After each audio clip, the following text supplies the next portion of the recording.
Welcome to Innovation and Leadership. I'm Jess Larson. On this episode, I'm excited to have Galliano Terramani, co-founder of Boxable. Thank you so much for having me on the show. We're here in Las Vegas at the Boxable factory right now.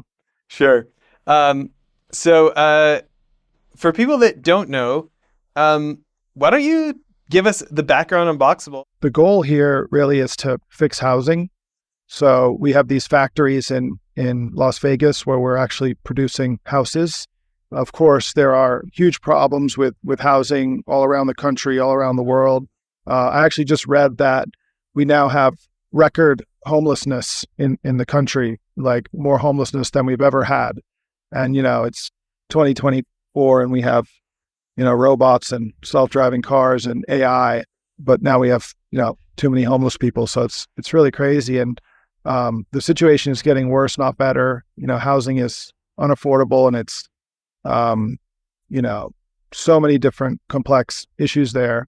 But at Boxable, we decided to tackle the way houses are built and try and figure out how to just mass produce houses in a factory on an assembly line. Because if you look at the modern world, pretty much every product is built on an assembly line in a factory, whether it's your toothbrush, your sneaker, your television, your iPhone, your car. And there's a reason for that, is because that's the best way to produce a product that results in low cost, high quality, available product. But for a few different reasons, that has not worked with housing. So houses are still being built one at a time with hand tools using skilled craftsmen. And the result is we just can't create enough supply of housing. So at Boxable, we dove in a few years ago to solve those various problems. And the biggest thing that people will notice right when they see our product is that the houses we produce actually fold up, and they fold up so that we can ship them. Because we realized the reason houses aren't mass produced in a factory is they're just too big. They don't fit on the road. You can't ship them cost effectively. So our solution to that was, let's engineer a large room. So it's a 20-foot room and it folds up to 8.5 feet wide so that it can ship on a highway legal load at the lowest possible cost. And it's still fully finished in the factory. So kitchen, bathroom, plumbing, electric, windows, flooring, all that is done. And then the setup on site just happens quickly. And then, we plan later on to roll out a system of different room modules, different sizes, different interior configurations where we can start stacking and connecting different rooms to create many different building types, hopefully at a fraction of the time and a fraction of the cost. Yeah.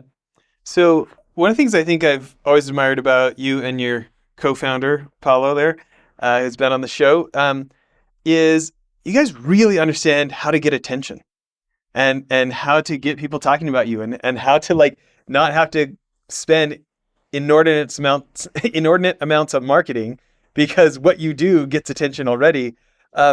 Do you want to talk about just these crazy videos of a crane picks up what looks like a shipping container and 60 minutes of time lapse later, it's a house?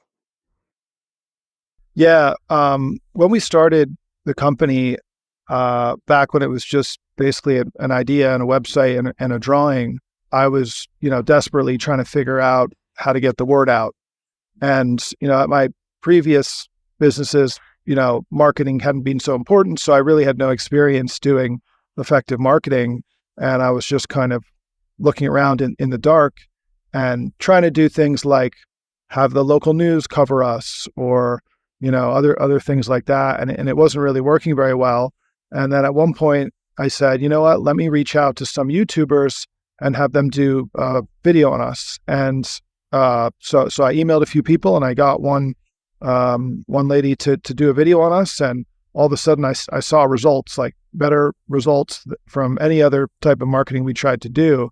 And, views were happening on the websites, email inquiries were flooding in, we're getting social media followers. And I was like, wow, this is social media, really powerful. I've got to, double down on this. So, we kept running with it. And had more and more success. And really the things we've done in marketing have driven and fueled the entire business and allowed us to move really quickly and run really fast. And, just we've ended up now with, tens of millions of views, maybe monthly, millions of followers on social media, thousands of product order reservations, and all types of huge benefits from the marketing. And really, there's a few things that made it successful. One was the product we had, I think, had kind of a mass appeal. Like, a lot of people understand the housing, they understand there's problems with housing, they're interested in it. And then the fact that our house actually folds up and unfolds was something that catches people's attention. So when you're talking about social media, you really have like 1 second to stop someone from scrolling to the next thing. And as long as you can stop them for like, a few seconds, all of a sudden the algorithm's going to say, all right, this is a good one. Let me show it to more people. So we had this first video that really went viral, which was just, the house unfolding at a trade show. And that video by itself organically did a massive amount of views online. And so that was great. And then, you have to know, which are the different channels to put these things on. For example, TikTok, YouTube Shorts, and Instagram Reels. Those are all things where they'll show your content to a new audience versus just showing it to your existing followers. So those are the kind of things you want to leverage to have more people see it. And then taking advantage of influencers. So other people who have social channels with a bunch of followers, they need content, and you want to be in front of their followers so that those people will see you and want to learn more about you. So any strategies you can to get other people with social media channels to do content about you, that's going to help kind of grow everything. And it's been really crazy, and we keep doubling down on it. For example, a few weeks ago, we had a YouTube, Instagram reel that we did, which is now at 9 million views. And it's just like such an enormous amount of people, and it's so valuable. I mean, what would you pay, to get 9 million views if you're going to pay for the advertising versus just getting it for free because your video was good and dialed in enough where the algorithm liked it and people stopped and watched it. So it's been critical to our success. We would not be where we are without all this marketing stuff that we've been able to pull off. It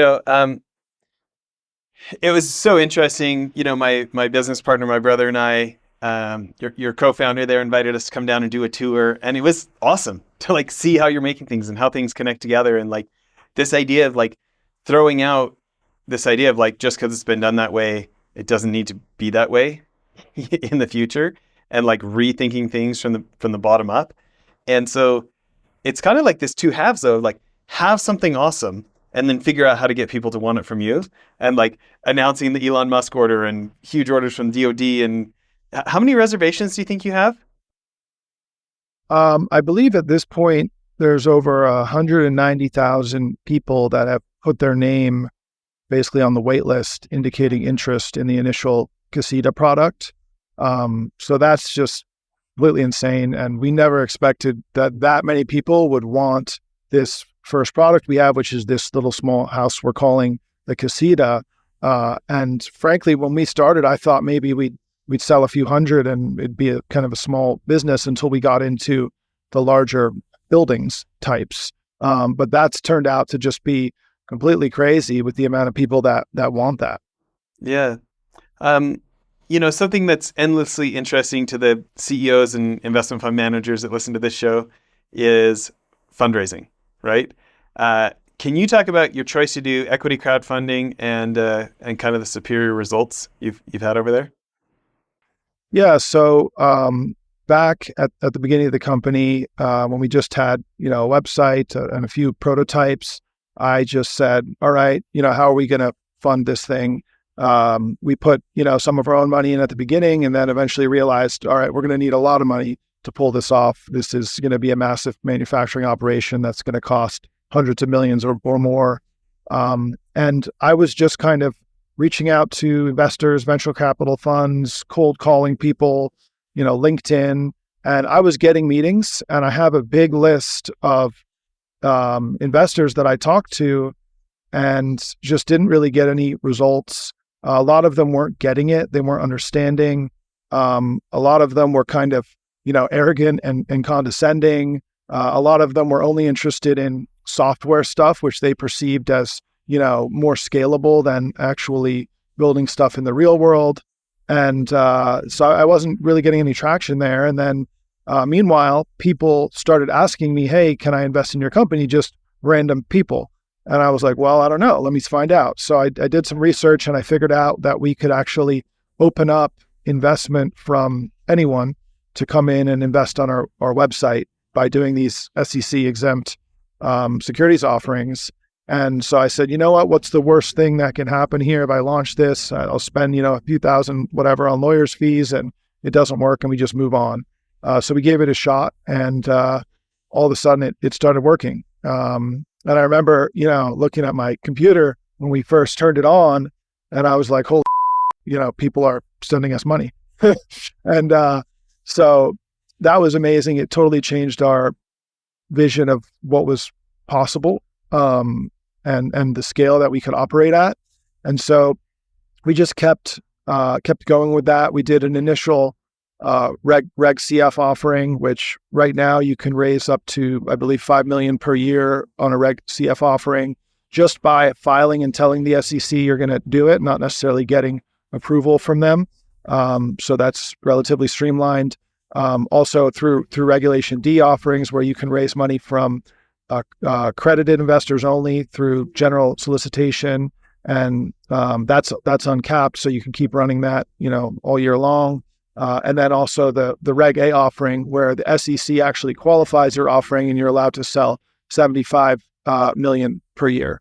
So we've now sold out the Reg CF, sold out the Reg A, and we have the accredited offering where money continues to roll in on an ongoing basis. At this point, we've raised over $160 million from over 40,000 investors.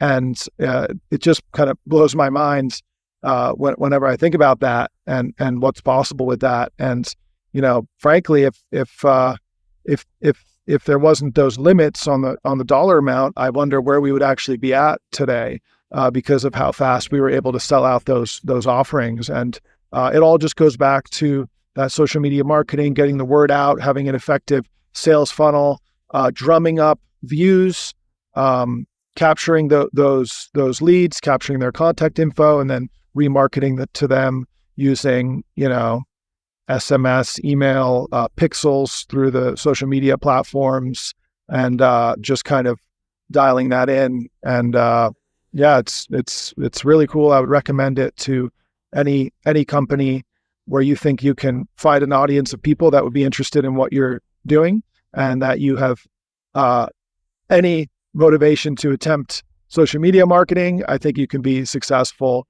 raising money in this way, and it's certainly changed the game for us. By giving us a bunch of benefits, a few drawbacks. The benefits of being that, first of all, the amount of money we've pulled in. Also, the control of the company is still with, me and Paolo, the original founders. And I don't think that would be the case if we had brought in larger institutional or VC investors early on. So we're still just completely calling the shots and the vision. And we really like it. And we're going to keep trying to scale up that method of capital raising. Yeah. I remember on an interview you were doing with Etan Butler, talking about some of the ancillary benefits that you didn't talk about with just staff and sales and other things. Can you talk about that? As far as managing just the Reg CF raise, you were doing it for the money, and the other benefits that have come other than just only investors. Yeah. So, I mean, it just all comes back to, marketing. And if your goal is, hey, I want to get in front of people, you're going to invest to fund the company. And in any way you can, you're trying to get views and get people to see that. And even if you spend money on marketing, lots of people are going to see it, not just the investors. So you're going to see other benefits as well. That wait list that we mentioned before, that's the result of all this marketing.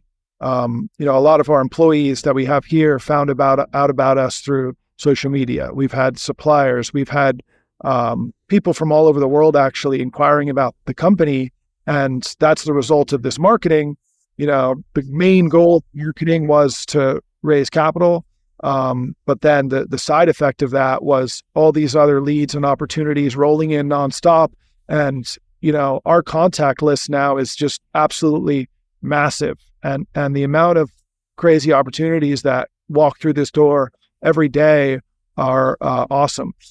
So that's like some of the benefits of going the crowdfunding routes. However, the drawback of it, the downside, the dark side of it, is just what goes along with anyone who becomes well known or a celebrity or gets a certain amount of people knowing about them. If there's 10 million people that all of a sudden know who you are, a certain amount of them are going to be frankly. And you're going to get some weird stuff happening. You may get certain people that don't like you. You may get people trying to do scams, just all that kind of regular stuff that goes along with it. But totally worth it so far. Yeah. I think another thing that I have really enjoyed about you guys is your interest in humor. Like that you're not just boring business people. For anybody who's not watching this on YouTube, you're listening on Apple or Spotify or something, Galliano's wearing a construction hat right now. Can you talk about this, like the stunts you guys have done in the parking lots, and just like how you don't take yourselves too seriously and you like are almost more inviting by willing to be a little bit funny? Yeah, I might have been the class clown in high school, and definitely, try to be funny and catch people's attention and all that kind of stuff. Obviously we work very hard or we wouldn't be where we are, but using humor to try and catch people's attention when, like I said before, you only have a second to do it is definitely, an effective strategy for us. So we've done a bunch of, funny, crazy stuff. Like at one point I was doing a video actually right here in the office, sitting at this same table, and we brought a horse into the office. And so the horse would just be dressed in like an outfit. And while we were giving like a serious talk, the horse would just walk kind of behind us. But coincidentally, the horse walked behind us and then just on the floor. And it made this like crazy, hilarious video. We did the motorcycle jump. We dropped the car on the roof of the house, which was also to show that it was a strong house and all that kind of stuff. So yeah, it's definitely one way, to go about it and get interest. Yeah. And let's face it, if you didn't have something awesome to talk about, it could be just putting lipstick on a pig, right? It could be just the wallpaper, right? But when you're taking something that is genuinely novel and pretty great, it feels like you're like pouring gas on the fire with all this stuff. Yeah, and you can't just like act like a jack and not deliver. But I think we've delivered, every step of the way. A few years ago, it was just a few guys in an idea, just saying, and who knew if we would get this far? And certainly we've come ridiculously far, and I think probably farther than any other players out there trying to make factory-built housing work at this point. I think we're number one.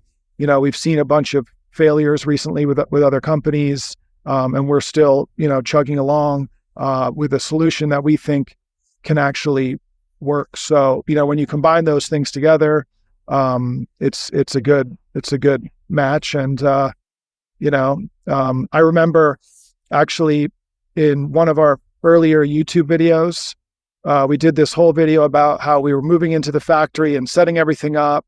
And then at one point we had all these forklifts lifting a piece of equipment to bring it into the building. And someone said, let's have a forklift race. So we had like 10 employees who were like office employees on forklifts. And we filmed this scene where we did a forklift race. And we put that video out there.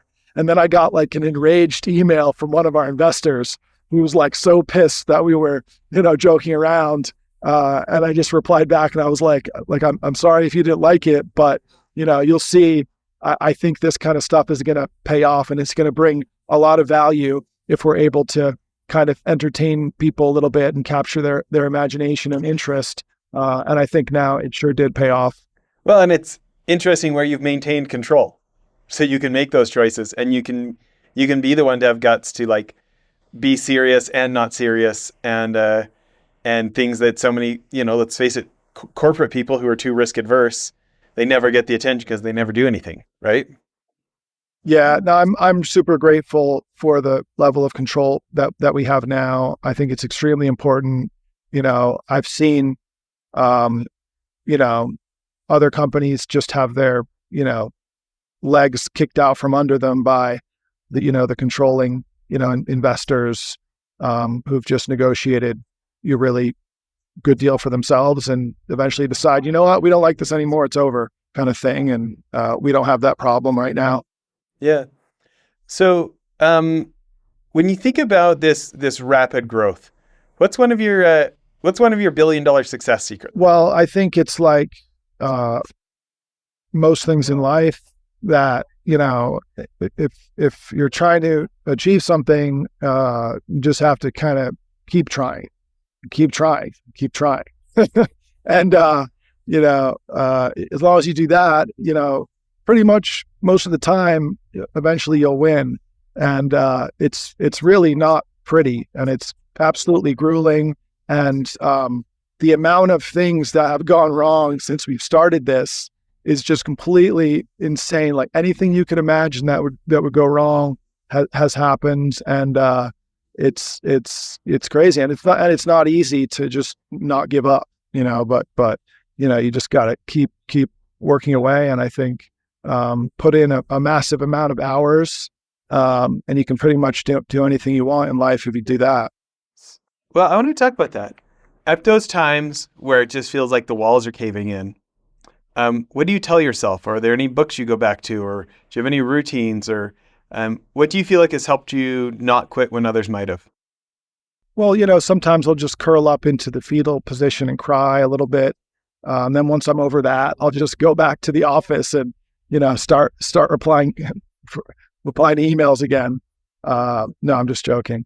But yeah, it's just, trying to kind of, I think, tackle the things that make you excited first, because there's a lot of tasks that, you might want to do or you might want to do. And, sometimes if you're feeling like a little bit beaten down, just go for the one things that make you feel exciting and they can get you back in the groove of things.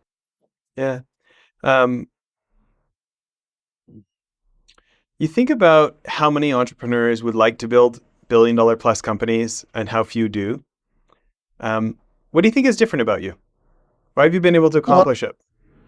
Well, I think one thing that I kind of stumbled into here is the market size for this is just so big. Like I can't even think of anything else out there bigger than building construction, real estate. This is like trillions of dollars all around the world. And so, the problem that we're trying to solve is so big, the market size is so big, and our solution is all about scale. We're not going to win unless we get to absolutely massive scaled, production. And that's not even what I'm sitting in right now, which is our 3 buildings totaling 400,000 square foot of manufacturing space. This is a big manufacturing operation here right now, but it's not what we need to be.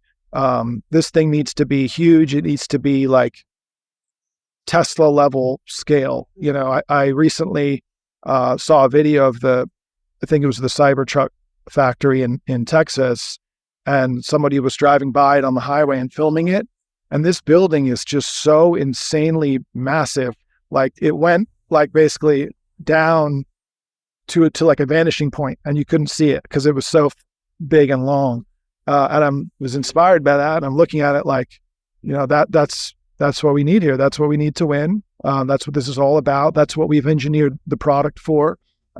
It's what our, solution calls for. It's also what the market demand calls for, because we've got, a housing, shortage in the US that's like 5 million units or whatever the number is. And that's only getting worse. When you look at like a Ford factory or a Tesla factory, they're putting out one car every minute or less. So that's what we need to do with housing. It's a no-brainer. Like, hello, why are we not, if we're building cars like that, why aren't we building houses like that? We need the scale, we need the bulk purchasing power, we need the, advanced automation and all that kind of stuff in order to push the labor costs down to next to nothing and speed up the process. And we need to re-engineer the parts we're doing. And right here, aside from that shipping innovation where the house folds up, there's a lot more going on. We've got, alternative building materials that we've selected because we think they're more compatible with the factory environment and they solve these other issues or friction points, whatever they happen to be. We keep dialing that in. And then also the manufacturing equipment and methods that we're using are not what you would see with a traditional home. So we have come from this from the perspective of, outsiders who are not coming from the building industry. And we've rethought about everything from scratch and landed on, the solution that we're working on right now. I'm interested when you think about the balance of, like, there's such a clear advantage. I remember walking around the factory and Paolo is saying, like, see this? We actually rethought this and we were doing it like this, but it didn't work. Now we did this. And then we actually come up with this whole new way to do it. And it was just like fun to see the evolution while actually looking at the product, right? And I question for you, both from a marketing perspective and from a fundraising perspective, of what your decision tree looks like of, like, you've invented something genuinely novel and you're using a new building material that maybe the rest of the industry hasn't figured out yet. How do you thread the needle between sharing enough to get investors and customers really excited without oversharing your trade secrets with the competition? That's something that we've really taken the approach of, come look at everything and we don't care if you try to copy us. And I've kind of been like that throughout my whole career, never really always shared things and not really held them back. And I've seen other companies that try and hide their secrets and they fail because of that. Because, how are you going to get customers and interest if you're not going to tell anyone what you're doing because you're paranoid that they're going to copy it? And if it's so easy to copy, then, why are you even doing it? So I think that there's an absolutely massive barrier to entry for what we're doing here.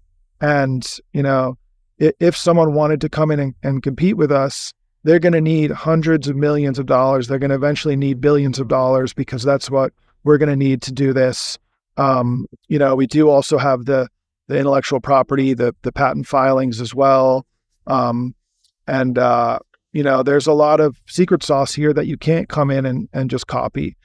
There's also a lot of stuff in the pipeline that by the time they copy what we're working on here, we're already going to be onto the next step.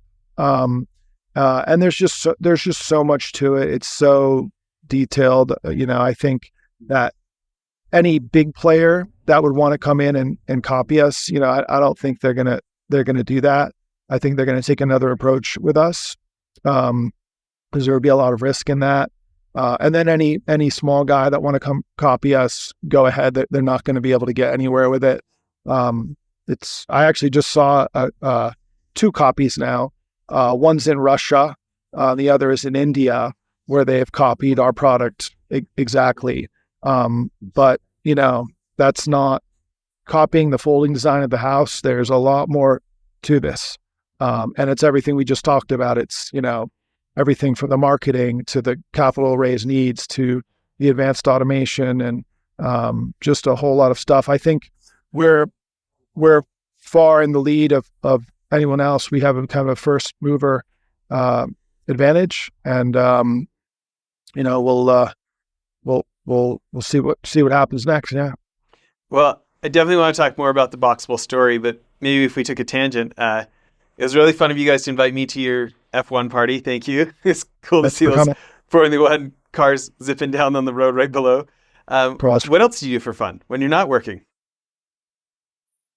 Pretty much I just work every day all day and then spend, a few hours in the evening and a little time in the morning with the kids. So I have, a wife and four kids. So pretty much, I'm either like working or they're screaming at me. And that's it. So, also have, we live in Vegas here. So pretty much like anything you want to do is here. Vegas is a great place. So, we'll occasionally be down at the Strip or something. Also have been on like dirt bikes and off-road vehicles my whole life. So I've got a few of those here. And actually the factory that we are in now is right next to the outskirts of town. So I can literally jump on a dirt bike from the factory and be out in the desert in like 10 minutes. So once in a blue moon, I'll go out and do that as well. So yeah, we keep ourselves busy. So, what kind of dirt bike you riding these days? I've KTM, but I've actually have not touched the dirt bike in a while because I got this electric bike. I think it's called a Suron, and it's basically a full suspension off-road dirt bike, 40, 50 miles per hour, but it's battery charged. So it's quiet.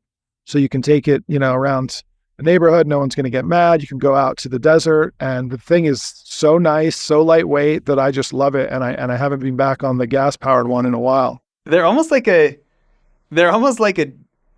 oversized mountain bike, right? They're Exactly. Yeah. With electric engine. Yeah. Okay. As a fellow dirt biker, I'm riding a WRF 450. We do a lot of like enduro through the mountains up here by Park City. So A, you should come up and come ride.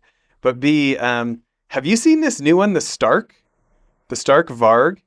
It's like it's completely electric and it has a button where you switch it from 125 to 250 to 450 to 650, and like It's great. it's amazing. So, anyways, it seems like it'd be right up your alley. I'm definitely going to check that out because, those keep improving so much every year. I want to get the latest one for sure. Yeah. Speaking of social media clips, Travis Pastrana, who's won more X Games than anybody, they switched to it because they couldn't find a gas bike with enough torque to going for their triple backflips and more. Oh yeah, and the torque on the is awesome. They switched over to it. Well, let's go back to business. Tell us more about the Boxable story that maybe not everybody knows. Yeah, I mean, at the beginning, Paolo, the other owner of the company, who's my father, had just had a big exit from one of his intellectual property licensing deals, where his previous business was kind of inventing stuff and patenting it and selling the patents. And so then he had moved to Las Vegas and set up this kind of idea to do this car company where he engineered this car from scratch and was working on that. And I was up in Northern California doing this farming business and was just kind of looking for new projects, new ideas. And we were chatting one day and we started talking about the idea he had years earlier to fold up the house. And I said, you know what, let's take a whack at this and see if we can make something happen. Maybe the time is right for it, the idea. And he was like, yeah, let's do it. So we made the website and, went ahead with it and started getting some traction and getting some interest. And then we got invited to this builder show in Las Vegas. At that time, we didn't have anything. We just had a drawing. And so, I called him up and I'm like, hey, we got invited to showcase a house. They're going to sponsor us at this show. Do you think we can pull it off? And then we decided to give it a try and we thought we could make it happen. And so we went ahead and built the first prototype, which was actually not the casita. It was two 40-foot units that kind of just connected together to create, a bigger bigger house, we had like a two bedroom house, and managed to pull that off. Everything that went wrong, that could have went wrong for that show went wrong. It was crazy. I remember they were shipping it down like because we had a third party build it up in Canada, so they were shipping it down like a few days before the show, and ended up hitting a snowstorm, and they closed the road, so it was going to be late. Then finally it arrives. We're lifting it to unfold it, and one of the hooks on the crane snaps, and then the whole roof comes like crashing down, and everything smashes. And it was okay, but we thought it was going to be destroyed. And then when we eventually got it set up, the morning before the show, like very early, it starts snowing in Vegas, and we didn't anticipate that at all because we weren't even from Vegas, and we just thought, oh, it's hot and it's the desert here. But it ends up snowing. There were prototype units with no roof structure on them, so they had a big opening where you could just see straight out to the sky. So it starts snowing, and I was up there like 7 a.m., 6 a.m., shoveling snow off the roof. The snow is melting, water's pouring into the units, and they were just flooding with water. And then we managed to get them all, cleaned off and dried out by like 9 a.m. when the sun happened to come out and the show started, and no one knew that it was raining, or that they got flooded, and it was just like one crazy thing after the next. And then sometime after that, we ended up getting a call from this guy who said that he buys things for the military. And at that point, I was on the phone all day, every day, talking to anyone that would talk to me, and most people were just full of shit, and they were just weren't going to follow through on anything. So I just assumed he was another guy that was just making stuff up. But I was nice to him anyway. And and then, a month later, he calls me and he's like, all right, we're placing the order. And it was the real deal. And so we end up getting this $10 million order for the United States military without actually having anything. Like, we did not have a factory. We had nothing. I remember touring the Department of Defense through the building I'm in now before we even had the lease on it. And so it's this big empty building that I don't even have the lease on. And I'm showing the Department of Defense, like, yeah, we're going to get this building and we're going to turn on this whole factory and do all this stuff and make it happen. And I was like, by the way, guys, you understand that we've never done this before. We don't have a factory. We have 3 prototypes. Are you sure you want to do it? And they're like, yeah, let's do it. Here's the contract for $10 million. It was kind of like that movie, what was it called? War Dogs, where they get the military contract to sell the ammunition, and they just go crazy, just trying to make it happen. So that was us. We all of a sudden got this military contract, and we're just like, all right, what do we have to do to make this happen? But we ended up, pulling it off and delivering on that order in full.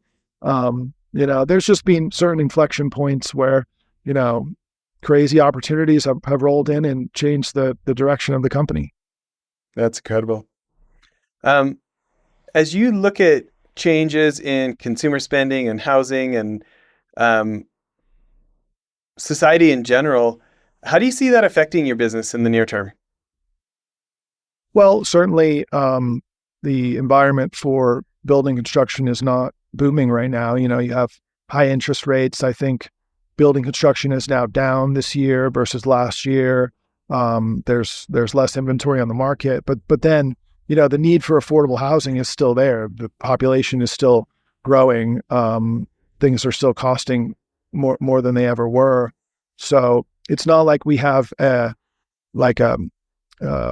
high cost fancy product that all of a sudden people are going to stop spending on. I think that, the market demand for housing is just so big, and shifting populations and, rent increases that, we're going to have our space kind of no matter what happens in the general economy.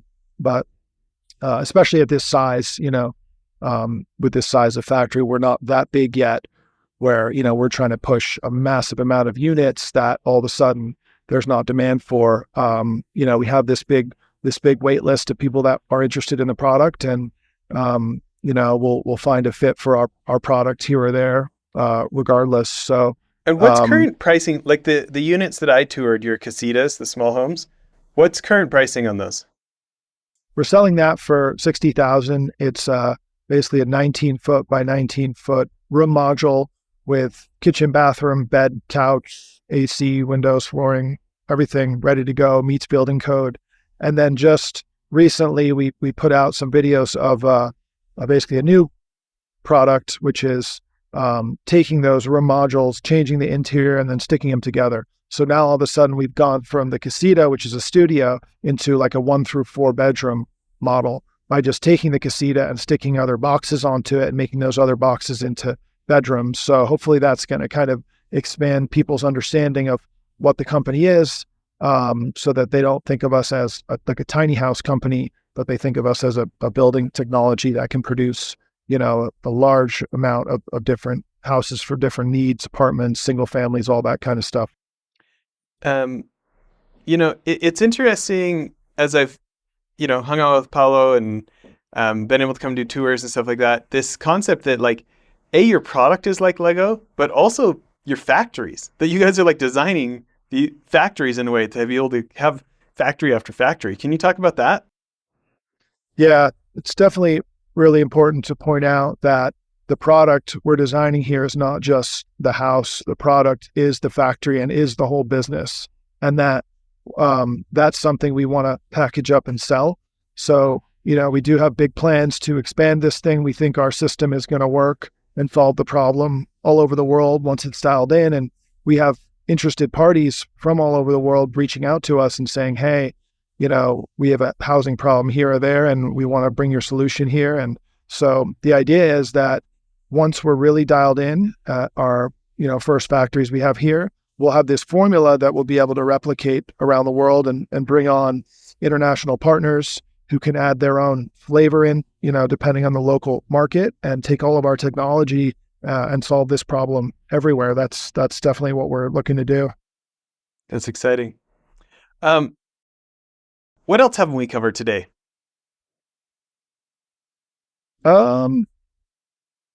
Did quite a bit. I would say that if anyone's interested in learning more, we'd love for you to go check out our website, check out our Instagram page, or our YouTube. We're constantly posting updates on what we're working on. We're looking to expand the team. You can apply on our website if you're interested in basically in any position at all. We're looking for the best people. We also do tours here every day. We have like a full-time tour guide. So if anyone wants to come to Vegas and check it out, they're welcome to stop by pretty much any time and do a tour. Yeah. And will you spell out the website for people so they don't add an extra E? Yeah, we do own both domains now, but the company is called Boxable, BOXABL.com. That's great. When you think about parenthood, obviously you like your dad enough to own a business with him, and now you're a father of 4. I've got 4 kids myself. What's a parenting lesson from your dad that you're implementing with your kids? Well, a lesson. Or what's a principle, or what's something that you admired about your dad that you said, like, I want to be that kind of a dad, or anything like that? Oh, yeah, my dad was, great growing up. We definitely, did a lot of fun stuff, a lot of kind of exciting memories. He's the one that got me the dirt bike when I was a kid. And he's just always been a great guy, trying really hard to do the right thing and take care of his family. So that's what I'm trying to do as well. Yeah. I have 2 girls, 2 boys. What about you? I have two boys that are like 6 and 7, and then a baby boy and girl that are both about 18 months or something. Yeah. Exciting times. Yeah. Are the 6 and 7 into dirt biking at all yet? I have these little bicycles. They're without pedals, so you just like push them with your feet. And then I go to the skate park with them, and I'll go on the skateboard, and they'll go on the little bikes, and they're really good at it now. So they're flying around in the skate park on these little bicycles. That's awesome. I grew up snowboarding and then added skateboarding so we could practice in the summers. And still today, we've got mini ramp in the backyard, and that's what my Nice. boys want me to do in the summers. Let's drive into town and go to the skate park, and we love that. That's great. Um, any favorite books or any business heroes that you look up to that you like some of the things they've done? Um, you know, I really don't read too many books these days. Um, I've got I could pull up my Apple books here, but I don't even have anything off the top of my head That's that I've okay. been in. When you think And that, about the kind of entrepreneur you want to be, is there anybody that you're like, well, I like the way so and so does this, or I like the way so and so does that? that is the obvious answer here. We're all looking at Elon Musk and everything he's achieved and thinking, holy, this guy just keeps winning and winning, and has taken on so much. And then also, there's obviously a correlation with the manufacturing hardware stuff. So, literally, we are trying to model after automobile manufacturing, and he took, you know, um, automobile manufacturing, started from scratch, redesigned everything, the product, the process, and hit a home run with it, and is now leaps and bounds ahead of everyone else.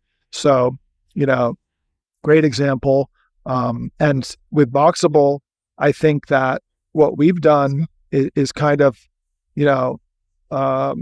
there's a level beyond that, because he took a product and an industry that already was on the assembly line, and made it better.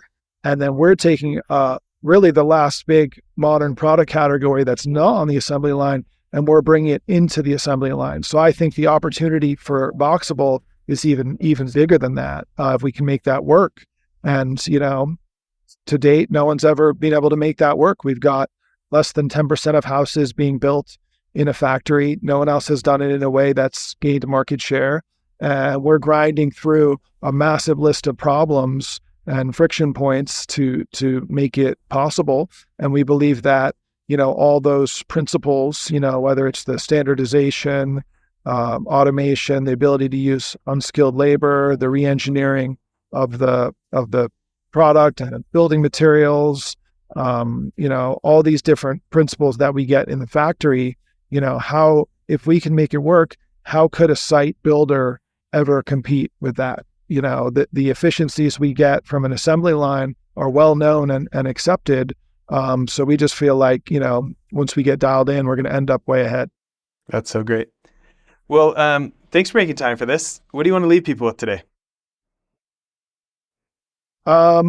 Yeah, come to Vegas and, check it out, see for yourself. Please look at our last video on YouTube that's about to come out. It's like factory update video, episode 6. That's going to come out shortly, probably before this airs. And then they'll be able to see the latest and greatest of what we're working on here. Bill, this is great. Thanks again for making time. Great. Thank you. Okay, bye, everyone.